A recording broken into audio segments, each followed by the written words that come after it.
आज हम क्लास 8 आपकी पाठ्य पुस्तक रुचिरा का एकादश पाठ यानी कि पाठ 11 पढ़ने वाले हैं। पाठ का नाम है सावित्रीबाई फूले। सावित्रीबाई फूले, कौन कौन जानता है सावित्रीबाई फूले के बारे में? यस,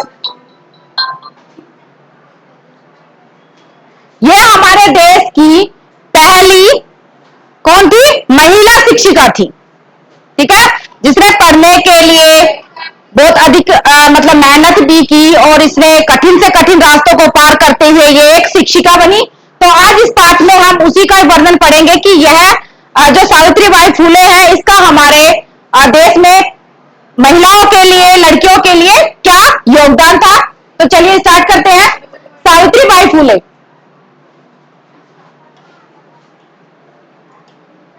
देखिए,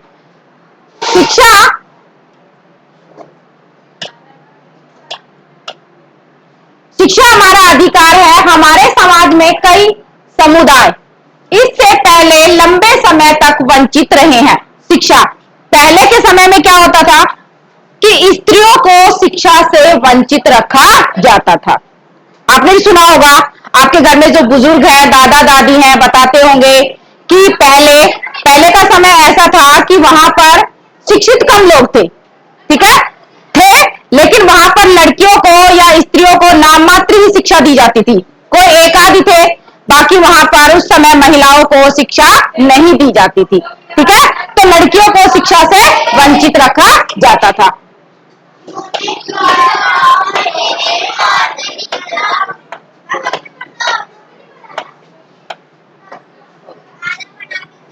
हमारे समाज में समुदाय लंबे समय तक इससे क्या रहे? वंचित रहे। ठीक है, यानी कि शिक्षा से वो दूर रहे क्योंकि लोग शिक्षित ही नहीं थे और खासकर जो लड़कियां थी वो शिक्षित नहीं थी। उन्हें इस अधिकार को पाने के लिए लंबा संघर्ष करना पड़ा। लंबा यानी कि काफी टाइम से। अब भी आप देखते हैं राजस्थान के कुछ भागों में कि लड़कियों को शिक्षित नहीं किया जाता है। नहीं किया जाता है ना, बहुत कुछ चेंज तो हो गया, लेकिन आज भी कुछ ऐसे गांव हैं जहां पर लड़कियों को शिक्षा से वंचित रखा जाता है। ठीक है, तो इसके लिए इस अधिकार को, जो शिक्षा का अधिकार है, उसको पाने के लिए काफी लंबा संघर्ष करना पड़ा, यानी कि बहुत मेहनत करनी पड़ी। लड़कियों को तो और ज्यादा अवरोध झेलना पड़ा।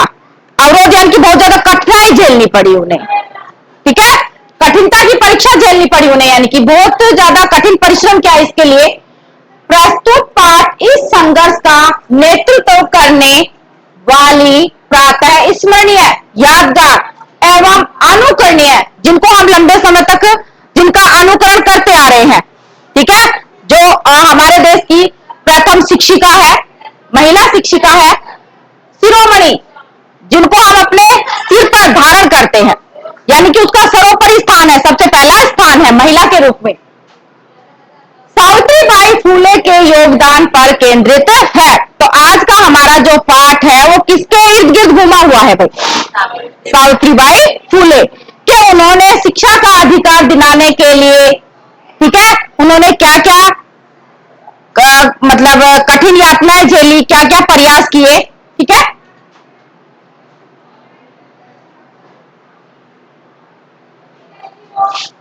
ऊपर निर्मितम चित्रम पश्यत, ऊपर बने हुए चित्र को देखो।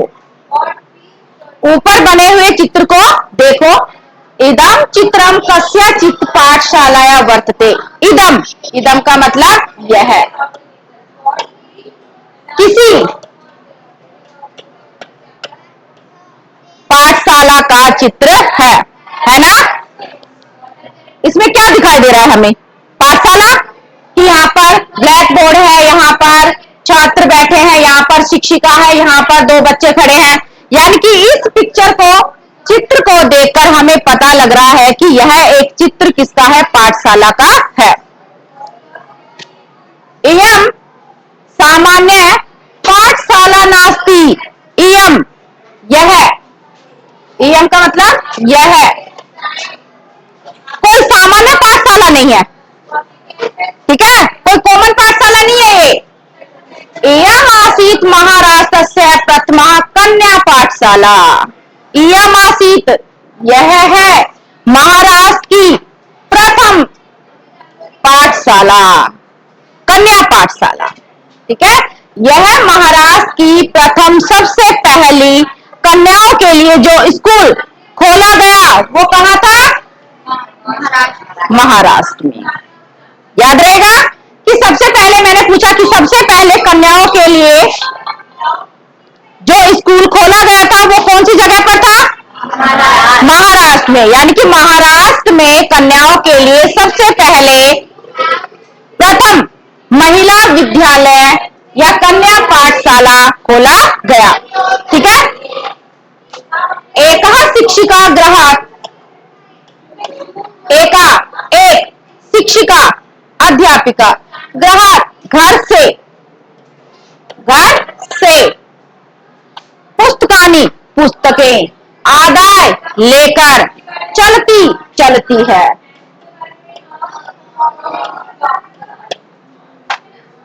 एक शिक्षिका घर से पुस्तकें लेकर चलती है। मार्गे, रास्ते में, कश्चित तस्या, कश्चित यानी कि कोई, तस्या उसके, ऊपरी ऊपर, धूलिम, धूलिम का मतलब होता है धूल, कश्चित कोई, चैप और प्रस्तर खंडान, प्रस्तर खंडान का मतलब होता है पत्थर के टुकड़े। जब वो शिक्षिका है घर से निकलती है, साथ में क्या लेकर निकलती है? पुस्तकें। रास्ते में कोई उसके ऊपर धूली यानी कि धूल और कोई उसके ऊपर पत्थर के टुकड़े फेंकता है। क्यों फेंकता है? क्योंकि पहले महिला का पढ़ाने जाना, क्योंकि जब महिला लड़की शिक्षित हुई है तभी तो शिक्षिका बनी। ठीक है, तो लोगों ने क्या क्या इसका विरोध किया कि एक महिला स्कूल पढ़ाने के लिए नहीं जाएगी। ठीक है, लेकिन फिर भी वो अपने दृढ़ निश्चय पर डटी रही। तो जब वो पढ़ाने के लिए जाती थी तो रास्ते में उनके ऊपर धूल फेंकते थे लोग और पत्थर के टुकड़े फेंकते थे।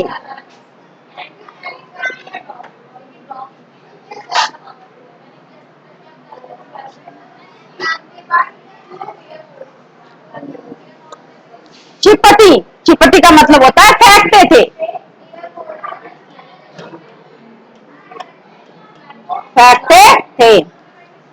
किसी ने धूल फेंकी, किसी ने पत्थर के टुकड़े, यानी कि किसी ने पत्थर फेंके।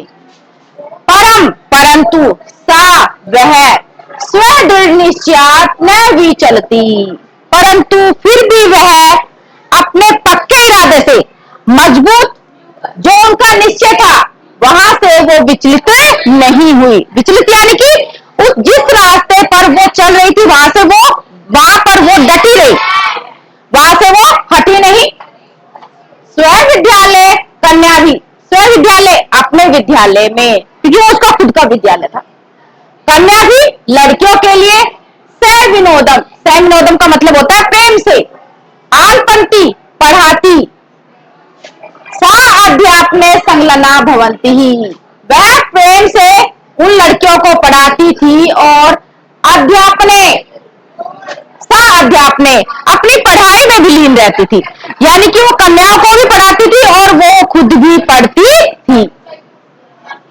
ठीक है, क्या था कि वो लड़कियों को तो पढ़ाती थी लेकिन वो आगे की पढ़ाई जारी रखने के लिए उसको खुद भी पढ़ना पड़ता था। तस्या स्वकीय अध्ययन अपनी सहवे प्रचलती, तस्या उसकी जो अपनी पढ़ाई थी, स्वकीय अपनी अध्ययनम जो पढ़ाई थी, सह साथ ही चल रही थी कि लड़कियों को पढ़ाने के साथ साथ वह खुद भी पढ़ रही थी। महिला, यह महिला, केयम का मतलब यह कौन है, यह कौन है महिला, यह महिला कौन है? अपी यूएम में नाम महिला जानित है, अपी भी यूएम तुम सब भी महिला को जानते हो? तुम सभी महिला को जानते हो? एएमएफ महाराष्ट्र से प्रथमा महिला शिक्षिका सावित्रीबाई फूले नामधेया। एएमएफ यही है महाराष्ट्र की प्रथम महिला शिक्षिका। कि इस महिला को, यह महिला कौन है? इस महिला को सब जानते हैं कि यह महाराष्ट्र की प्रथम महिला शिक्षिका जिनका नाम है सावित्रीबाई फूले।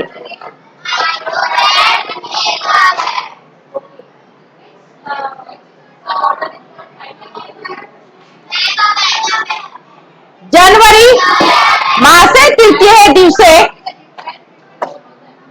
कितने?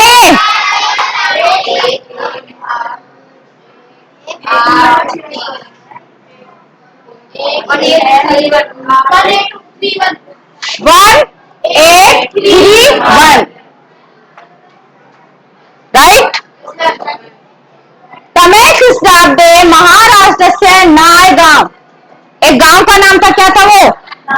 नायगांव नामनी नामक स्थान पर सावित्री अजायता का मतलब होता है पैदा हुई या उन्होंने जन्म लिया। कब?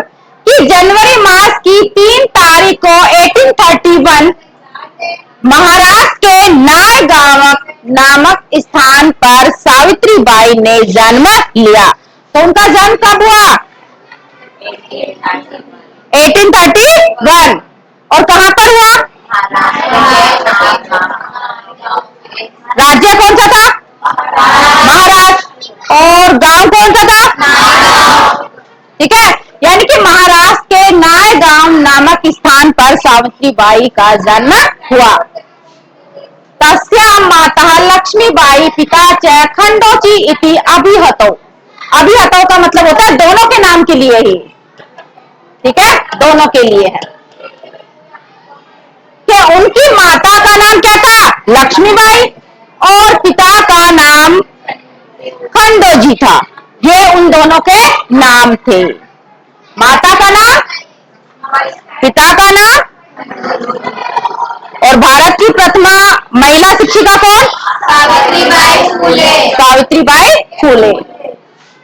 नववर्ष देशीय सा ज्योतिबा फूले महोदयन परिणीता। नववर्ष कितना? 9, यानी कि 9। वर्ष देशीय सा ज्योतिबा फूले महोदयन परिणीता। परिणीता का मतलब होता है विवाह के बंधन में। 9 वर्ष की थी जब वह ज्योतिबा फूले महोदय के साथ विवाह के बंधन में बंध गई। यानी कि जब उनकी उम्र 9 वर्ष की थी तो उनका विवाह ज्योतिबा फूले महोदय के साथ हो गया। उनके पति का नाम क्या था? ज्योतिबा फूले महोदय। और उनकी उम्र केवल कितने वर्ष? 9 वर्ष। क्योंकि उस समय में लड़कियों की शादी जल्दी ही करा दी जाती थी। पढ़ा है ना आपने कि पहले के समय में, बहुत प्राचीन समय में, अब तो काफी बहुत चेंज हो गया है। अब तो लड़कियों की शादी की उम्र 18 हो गई है, ठीक है, लेकिन पहले के समय में बाल विवाह भी होते थे। तो उस समय छोटी आयु में ही उनका विवाह करा दिया जाता था। तो केवल मात्र जो सावित्रीबाई फूले थी उनकी वर्ष केवल वो कितने साल की थी? 9 साल की। सो अपी तदानी त्रयोवर्ष कल्पः एव आसीत। सो अपी, जब वह केवल 13 साल के ही थे। कौन थे? ज्योतिबा फूले महोदय। कितने थे वो? 13 साल के। यतो ही जो ही स्त्री शिक्षाया प्रबल समर्थक आसीत। क्योंकि जो ज्योतिबा फूले महोदय थे वो स्त्री शिक्षा के प्रबल समर्थक थे। प्रबल समर्थक यानी कि वो स्त्रियों को शिक्षित करने के हक में थे। ओके, कि वो लड़कियों को शिक्षित कराना चाहते थे, वो उनका साथ देते थे, उनके समर्थक थे वो। अतः इसलिए सावित्री के मन में स्थिता अध्ययन अभिलाषा उत्साह प्राप्तवती ही। अध्ययन अभिलाषा पढ़ने की अभिलाषा या पढ़ने की इच्छा। जब उनको पता लगा कि ज्योतिबा फूले जो महोदय है वो पढ़ाई के लिए हक में है, तो क्या हुआ कि इसलिए सावित्री के मन में जो पढ़ने की जो इच्छा थी वह और भी तीव्र हो गई। यानी कि उनके अंदर क्या हो गया, उत्साह हो गया। उत्साह यानी कि वो पढ़ने के लिए और भी क्या हो गई, आतुर हो गई। वो पढ़ना चाहती थी, पढ़ने के लिए उत्साह हो गई, वो उत्साहित हो गई। इतः है इसलिए पढ़े है सासा आग्रह आंग्लन भाषाया अपि अध्ययनम कृतवती। इतः इधर उन्होंने परंतु उनके आग्रह पर आंग्लन भाषा किसको बोलते हैं, इंग्लिश, अंग्रेजी भाषा। अंग्रेजी भाषा में भी अध्ययन किया कि सावित्री बाई ने इंग्लिश में अध्ययन यानी कि अंग्रेजी भाषा में अध्ययन क्यों किया, उनके आग्रह करने पर। और आग्रह किन्होंने किया, ज्योतिबा फूले महोदय ने। उनके कहने पर उन्होंने अंग्रेजी भाषा में भी अध्ययन किया।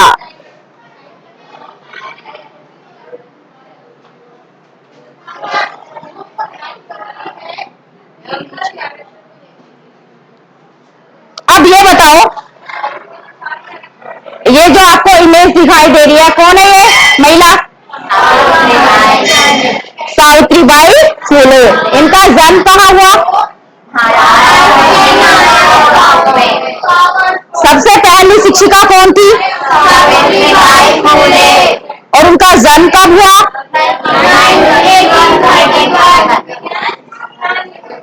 और वो बच्चों के साथ यानी कि लड़कियों को पढ़ाने के साथ साथ खुद भी क्या करती थी, पढ़ाई करती थी। और उनका विवाह कब, किस उम्र में हुआ, 9 वर्ष की, जब केवल वो 9 साल की ही थी। कल ये चैप्टर हम कंटिन्यू करेंगे। आज के लिए धन्यवाद।